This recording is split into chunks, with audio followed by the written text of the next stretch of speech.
Por medio de este proyecto pretendemos dar una mirada desde afuera de las dos posiciones que enfrenta el proceso de paz en Colombia, donde se evidencia la influencia de los medios y también cómo tanto desde el gobierno y la oposición han influido en las personas, llevando al país a una polarización entre el sí y el no. Sin tener en cuenta el contexto y lo que representa el proceso de paz para Colombia. A continuación vamos a observar un breve contexto entre el conflicto armado en Colombia.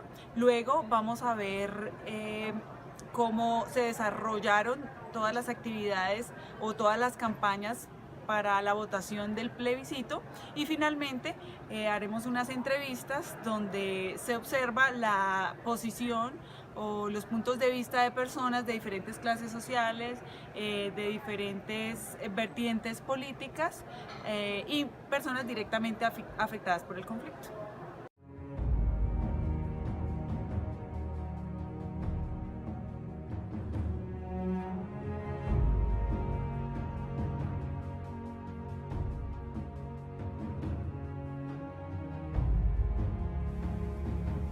En 1946, el Partido Conservador llegó al poder cuando Mariano Ospina ganó las elecciones.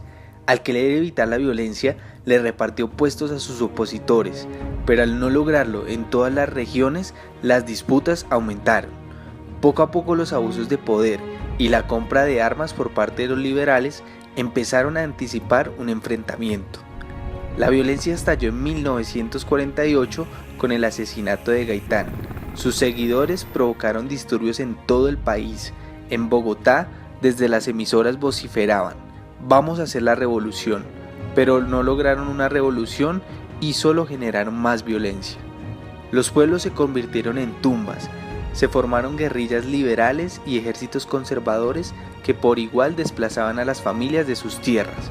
Los enfrentamientos habían acabado la vida de más de 300.000 personas cuando el general Rojas había dado un golpe de estado en 1953.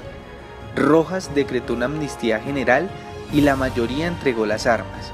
A medida que se convirtió en un líder carismático, empezó a distanciarse de los partidos tradicionales, así que desde los periódicos la oposición liberal y conservadora se hizo férrea. La solución de Rojas fue cerrarlos. Su medida no frenó las críticas, las protestas y el bajo precio del café. La oposición de los partidos y los industriales llevaron a su dictadura al final. Pero ¿cómo gobernar el país sin enfrentarse por el control de la burocracia? El Frente Nacional fue la respuesta. Los partidos tradicionales se repartieron los puestos y alternaron la presidencia durante 16 años, y aunque la violencia bipartidista disminuyó, no terminaron los conflictos. Entre 1964 y 1974 se formaron las guerrillas de las FARC, el ELN y el M-19, que luchaban influidos por el socialismo contra la justicia, la exclusión política y por el dominio de tierras. En un principio las guerrillas no tenían capacidad militar, pero todo cambió cuando la coca permitió financiar temibles ejércitos que intimidaban a ricos y pobres. El que pudiera pagar una extorsión era obligado a financiar la revolución. Cuando Betancur inició las negociaciones con las guerrillas en 1982, mientras hablaban de paz, las FARC ampliaban sus frentes con extorsión y coca, y los paramilitares, apoyados por mafiosos y militares, asesinaban a los políticos de izquierda. Entonces el gobierno inició una guerra contra la pólvora del conflicto, el narcotráfico. La respuesta del cartel de Medellín fue amedrentar a la población con bombas, asesinatos y secuestros, y así las décadas de los 80 y 90 estuvieron marcadas por el terror. La situación empezó a cambiar cuando el ejército se modernizó con los recursos del Plan Colombia. Los paramilitares se desmovilizaron y tras los duros golpes que recibieron las FARC, empezaron los diálogos de paz. Solo el tiempo dirá si algún día los colombianos logramos perdonarnos.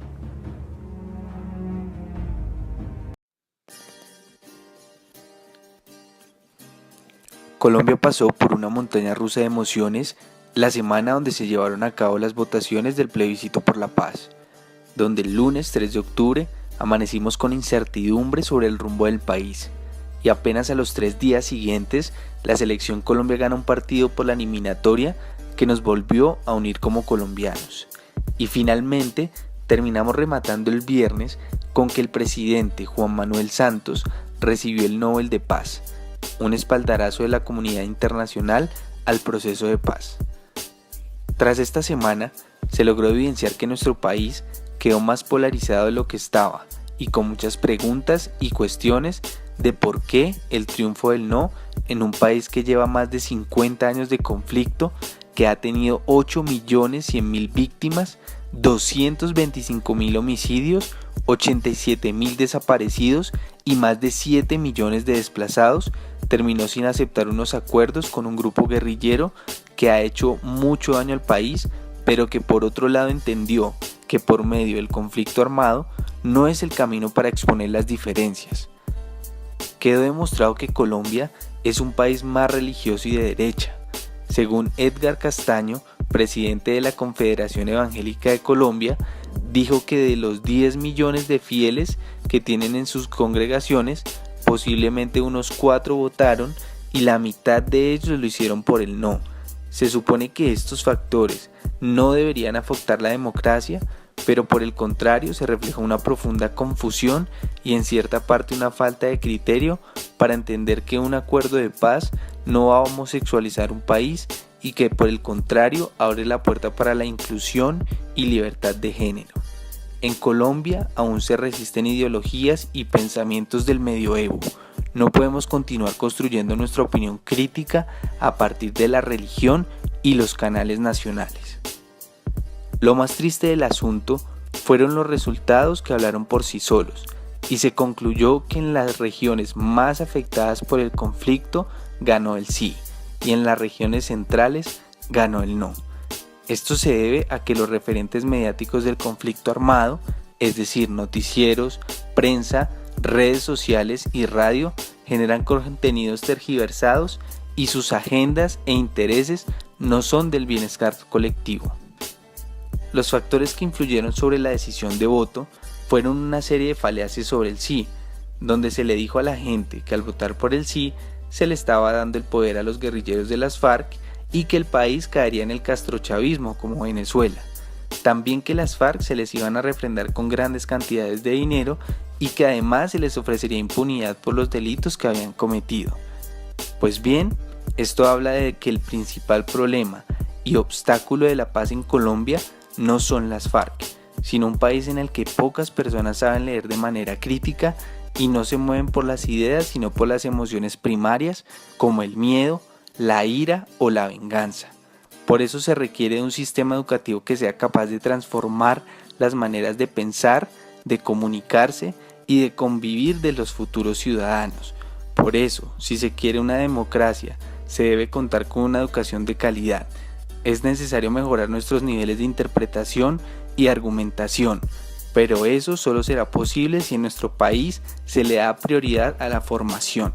Mientras tanto, algunos seguirán indiferentes frente al rumbo del país y otros seguirán con odios y rencores sembrados por una posición que quiere tener un protagonismo sin importar las consecuencias.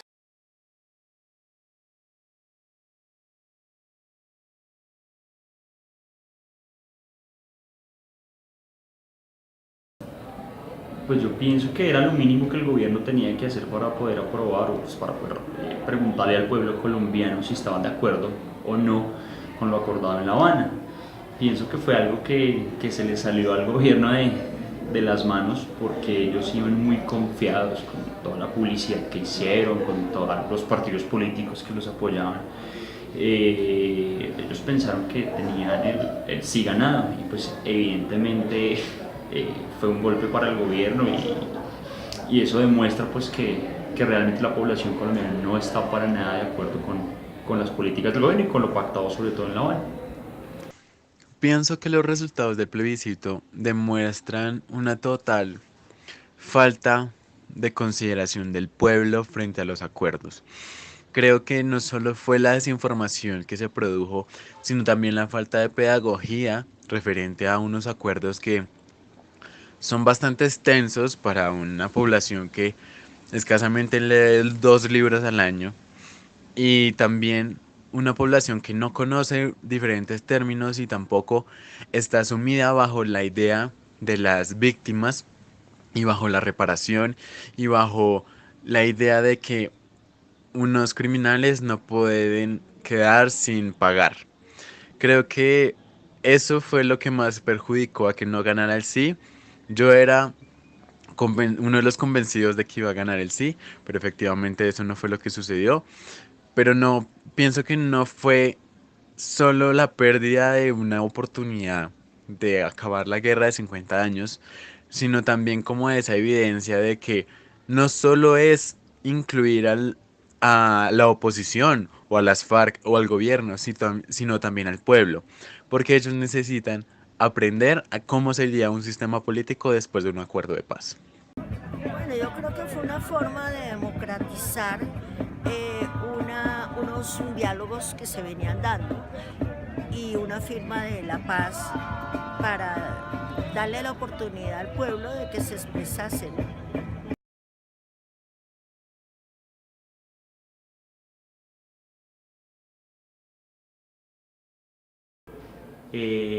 Pues evidentemente no están bien estructurados, por eso es todo este revuelo político, ¿no? Yo pienso que el acuerdo tiene que hacerse, o sea, tuvo que hacer pues pensando en las dos partes, ¿no? Es evidente que el país está polarizado, no solo por el sí, por el no, por las tendencias políticas que van a la izquierda, las que van a la derecha. Pienso que el gobierno tuvo que sentarse, lograr la paz, pero teniendo en cuenta que los colombianos realmente no podemos olvidar lo que las FARC ha hecho por más de 50 años pues al pueblo colombiano, ¿no? En el acuerdo es evidente que estuvo mal estructurado porque básicamente se le daba a todas las FARC todo lo que ellos reclamaban, pues el gobierno de una forma pues descarada incluso los premiaba en todo. Entonces no están bien estructurados para nada. Creo que los acuerdos están bien estructurados en cuanto a algunas partes. Creo que es bastante claro la posición del acuerdo de paz referente a la inclusión de la población, a las mujeres, a las personas con diferente condición sexual, a los hombres, a los niños. Creo que es bastante específico a lo que se refiere, refiriéndome más al punto del acuerdo rural, pero digamos que es bastante diferente lo que uno puede pensar de que se puede plantear bien estructurado a lo que puede pensar otra persona que no conoce sobre un sistema político o cómo es una estructuración bien planeada. Creo que esta pregunta crea muchas subjetividades referente a lo que uno piensa como es bien estructurado o cómo es mal estructurado. Es que realmente pues creo que en 4 años ellos hicieron lo que más pudieron. Por eso el presidente decía que había que tragarse unos sapos, porque pues lógico, todo lo que hemos sido afectados por el narcoterrorismo de la FARC, pues lógico que dejan escuelas y nunca uno va a estar conforme de ciertas cosas, pero yo creo que en 4 años fueron lo que ellos pudieron luchar, ¿no? Para poder lograr lo mínimo de condiciones para poder empezar un proceso de paz.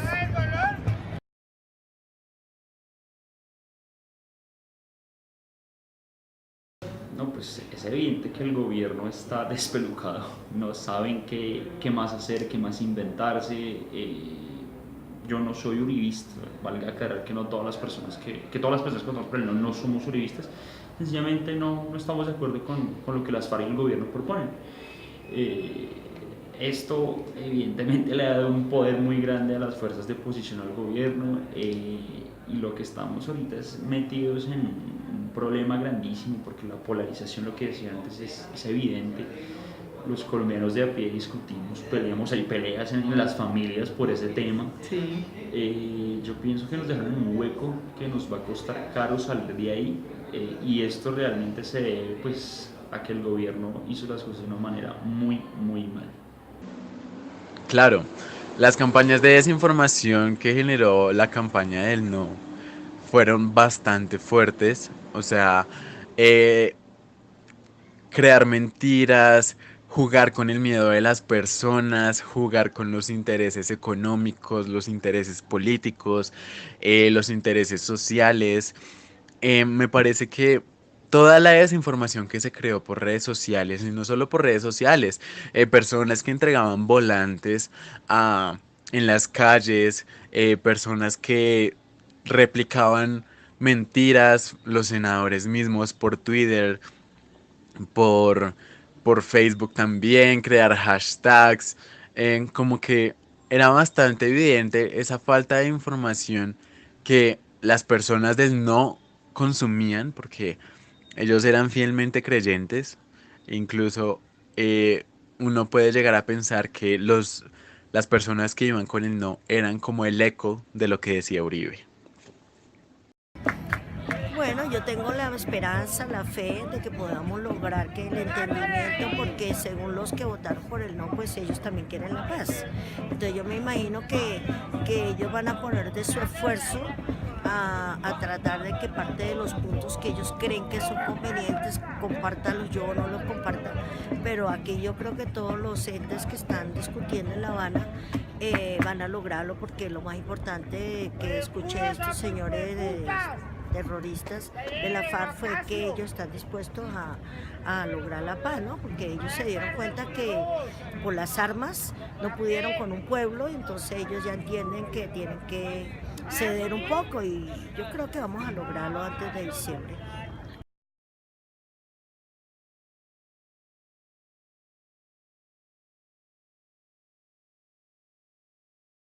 Yo tengo motivos pues muy personales, digamos que desde muy pequeño me han interesado los temas políticos, históricos y sociales. El mayor problema que había detrás de esos acuerdos era pues la implementación de la plataforma ideológica que tenía las FARC, en este caso es el socialismo marxista. Está demostrado que en ningún país del mundo, ni siquiera en los países más desarrollados del mundo, en Europa, este sistema pudo funcionar, ¿no? Estamos hablando de más de 100 millones de muertos que el comunismo como tal dejó en su paso pues, por diferentes países. Entonces, aceptar esto en Colombia, pues era, aceptar los diálogos en Colombia, pues era abrirle las puertas, era abrir una puerta a la posibilidad de que Colombia adoptara el comunismo más adelante. No hablábamos de forma inmediata, pero sí pues, en unos años, ¿no? Darles una participación política abierta a estas personas. Pienso que pues los motivos más bien que me llevaron a votar por el no, pues hay que tener en cuenta que las FARC puede ser el mayor cártel de drogas del mundo, ¿cierto? Han violado, han secuestrado, han matado a muchas personas, han hecho mucho daño en el país, y de cierta forma yo estuve más de acuerdo siempre con que se les castigara en vez de con que se les premiara. Bueno, los motivos que me llevaron a votar por el sí fue que es una oportunidad que hace más de 4 años estuvo trabajando. Y yo era lo que decía, de los que decía, si uno vota no, es un gran retroceso para Colombia. No solo a vista internacional, sino también a la vista social, política, económica dentro de nuestro país. O sea, es una oportunidad para dejar una guerra de 50 años, la cual está fundamentada por un acuerdo de paz que está marcado por 6 puntos, de los cuales se trata la responsabilidad política que adquirirá las FARC después del acuerdo de paz, el tema de las drogas ilícitas, el tema del narcotráfico, el tema del campo. O sea, era un acuerdo bastante bien puesto, por decirlo así, de los temas neurálgicos que se tratan dentro de una guerra civil, dentro de un país. Y me parece que solo el hecho de tener un acuerdo que incluyera a las personas y que también obligara de una forma diferente a que cada colombiano fuera partícipe, porque era una de las conclusiones que conseguí cuando leí el acuerdo, fue que claramente especificaba que cada uno debía cumplir con una parte de lo que decía el acuerdo. O sea, el acuerdo no iba a funcionar sin que todos los colombianos estuvieran al tanto y se pusieran la camiseta por lucharlo, por decirlo así. Entonces, creo que también ese acuerdo jugó con la pereza de algunos colombianos de hacer lo que no quieren hacer. Porque muchos critican, muchos dicen que las víctimas, muchos dicen que la reparación, muchos dicen que la justicia, pero entonces no todos están dispuestos a apoyar ese acuerdo, más allá de refrendar un voto entre el sí y el no. Bueno, mira, a mí me llevó a votar por el sí, por el no, con todos los sapos que nos teníamos que tragar, porque creo que yo tengo 60 años y me tuve que ir a los 14 años para Venezuela, porque mi familia fue desplazada y nos tocó, pues nos rompieron todo a la familia y nos tocó ir a luchar a otros países. Y creo que y a esta edad mía yo quiero retornar a mi país con una paz que nunca he conocido en mi país, poder recorrer mi país, poderlo disfrutar en tranquilidad y morir en mi país tranquila.